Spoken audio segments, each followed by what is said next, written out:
కూలీలకు కేజీకి వచ్చి 35 రూపాయలు సార్ కోసినందుకు. 35 రూపాయలు పోతే నేల మంది ఎంత కూలోళ్ళు ఎంత ఇవన్నీ లెక్కెత్తే లాస్ట్కు కింటాకు 4000 బొక్క వచ్చింది. గత ప్రభుత్వంలో ఎలా ఉంది, ఇప్పుడు ఎలా ఉంది? గత ప్రభుత్వం సుమారుగా ఉంది, ఈ ప్రభుత్వం వచ్చినా ఇంకా దారుణమైంది మెరుగా. మరి మొత్తం రైతులను ఆదుకుంటున్నాము అని చెప్తుంది. మొత్తం కోతలే, గవర్నమెంట్ ఊరు ఆదుకోరు. లేదా మాయ చేసి మసి పూసినట్టే, మాయ చేసి మట్టిగా పూసినట్టు. ఎగుమతి చేస్తే మనకి బాగుంటుంది. ఎగుమతి చేస్తాం. ఆయనకు ఎకరాకు 40-30 వచ్చినప్పుడే రేటు ఉంది. ఇవాళ ఎకరాకు 20 రావట్లే. దిగుబడులు తక్కువ దానికి తగ్గట్టు మళ్ళీ రేట్లు లేవు. నష్టం ఎంత? సంవత్సరానికి ఎకరాకు వచ్చి 1,50,000 నష్టం వస్తుంది. నిరుడు మునేడు పర్వాలేదు, ఇంత కూలీలు వెళ్ళి ఈ సంవత్సరం నట్టమూడు కట్టియాలి. మునేడు నిరుడు పర్వాలేదు, అంతకు ముందేడు గతమేడు అంతే. మళ్ళీ మరి ఇప్పుడు మీరేంటి ప్రధానంగా ఏం డిమాండ్ చేస్తున్నారు మీరు ప్రభుత్వం? ఏం డిమాండ్? రేట్ ఇస్తారేమో రైతు బతుకుతారని చూస్తున్నాం అంతే.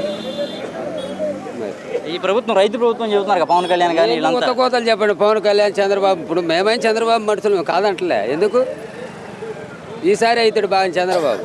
ఇబ్బంది ఏం లేదు, శుభ్రంగా మీడియా పెట్టేయండి అంతేనా? ఈసారి చంద్రబాబు కాదు, పవన్ కళ్యాణ్ పోదు.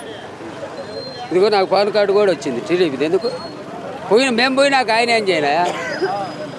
మరి నిన్న రైతులు వేసిండు, ఆయన వేసిండు ఓటు. ఇంకో కొంతమంది రైతులతో మాట్లాడే ప్రయత్నం చేద్దాం.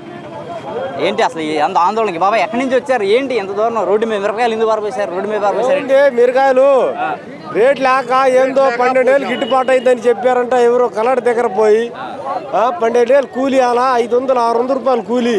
కింట ఇక్కడ అమ్ముతుంటే 10 ఏళ్ళ కాడ నుంచి 11,000, 11,500, 6,000. ఆ రేట్లు అమ్ముకుంటే ఏం బతుకుతారు రైతులు? రూపాయి లేకుండా రూపాయి లేదు. ఆ ఎరువు కొట్లో వాడు ట్యాక్స్ వచ్చిందని ఆ చంద్రబాబు నాయుడు ముఖ్యమంత్రి ఇష్టం అన్నాడు, కప్పులు పెంచిండు. రైతుల పరిస్థితి ఆలోచించలా. మరి గిట్టుబాటు ధర ఇస్తున్నాము, అందరూ రైతు ప్రభుత్వం ఇదని చెప్తున్నాడు. మరి ఆయన చెప్తుండు రైతు పరిస్థితి గిట్టుబాటు అని. రైతు పరిస్థితి ఆడ ఒకసారి రైతు ఆలోచించిండు. ఒకసారి 4-5 సంవత్సరాలు ఉన్నారు ఆ ముఖ్యమంత్రి జగన్మోహన్ రెడ్డి ఉన్నారు. రోజు డబ్బులు రైతులు కాడ తిరిగి ఉన్నాయి. 50 రూపాయలు ఉన్నాయా? కూలోళ్ళు బతికారు. రైతులు కాడ ఉన్నాయా? ఏమి లేక ఆడ అడుక్కుంటున్నారు. బేదారులో నిలబడి అడుగుతున్నారు. ఎప్పుడు ధర్నా చేశారు 4 సంవత్సరాల కింద? ఎప్పుడు లేదు. మరి వాళ్ళు ఎందుకు చెప్తున్నారు? పవన్ కళ్యాణ్ కూడా ఖచ్చితంగా రైతులను ఆదుకుంటామని పవన్ కళ్యాణ్ ఏమి లేదు. వాడు సినిమాలో వాడు కోట్లు సంపాదించుకున్నాడు. వాళ్ళు ఏముందా?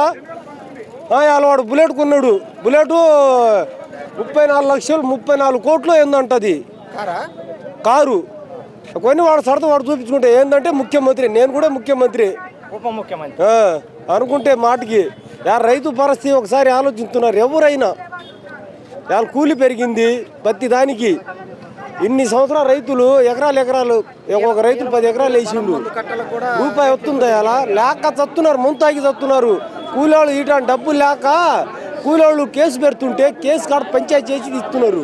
ఏం చెప్తారు ఇంకా? దానికి ఏం చెప్తారన్న? ఇక ఆత్మహత్యలు చేసుకోకూడదని చెప్తున్నారు.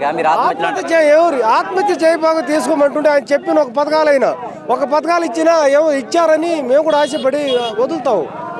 ఇచ్చాడా ఏమి ఇలా ఇవ్వకుండా మొత్తం గుల్ల చేస్తుంది. ఫ్రీ బస్ ఇస్తామని చెబుతున్నాడు, అమ్మఒడి ఇస్తామని చెబుతున్నాడు. ఏది ఒకటైనా ఇచ్చిండని చెప్పమను. అది ఇచ్చినా ఏదో కవరేజ్ చేసుకుంటారు. అది కూడా లేదు. ఉన్న అమ్మఒడి పోయింది, ఈ రైతు భరోసా పోయిన మొత్తం పోయినాయి. చేతికి చిప్ప ఇచ్చిండు. కాదు బాబాయ్, వచ్చిన నెల ఇస్తామని నేను చెబుతున్నాడు. ఇచ్చిండు, అందరు ఇచ్చే బతికితుండరు. ఏమి లేదు. వాడు గెలిపటానికే వేసారు. జనాలు నమ్మి పిచ్చారు. జనాలు నాయకులు, రైతులు మొత్తం నాయకులు వేసారు. వాడికి ఏమి లేదు. గెలిచిండు, పైన ఎక్కిండు. సత్యతాడు బతకతే బతకడు అన్నాడు.